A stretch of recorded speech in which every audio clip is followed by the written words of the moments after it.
Malta reġa' għandha l-inqas rata ta' qatt fiż-żona euro. Dan skont statistika maħruġa mill-Uffiċċju tal-Istatistika tal-Unjoni Ewropea, il-Eurostat. Ir-rata ta' qatt ta' pajjiżna x-xahar ta' frar hi ta' 3.1%. Din ir-rata tagħmel lil Malta bl-inqas rata fost il-pajjiżi kollha taż-żona euro. Flimkien ma' Malta bl-inqas rata ta' qatt fiż-żona euro hemm il-Ġermanja meqjusa bħala l-pajjiż mutur ekonomiku tal-Ewropa. Il-medja ta' qatt fiż-żona euro hi ta' 6.8% li jfisser li r-rata ta' Malta hija ferm inqas minn nofs tal-medja fiż-żona euro. Il-medja Ewropea hija ta' 6.2% u bl-inqas rata ta' qatt fil-pajjiżi kollha tal-Unjoni Ewropea hemm ir-Repubblika Ċeka u l-Polonja. Wara dawn iż-żewġ pajjiżi tiġi Malta.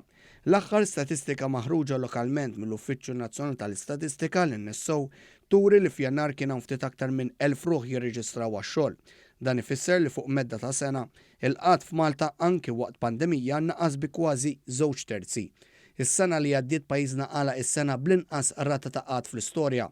F'Malta issa l-qatt ilu jonqos b'mod konsekuttiv għal 22 xahar.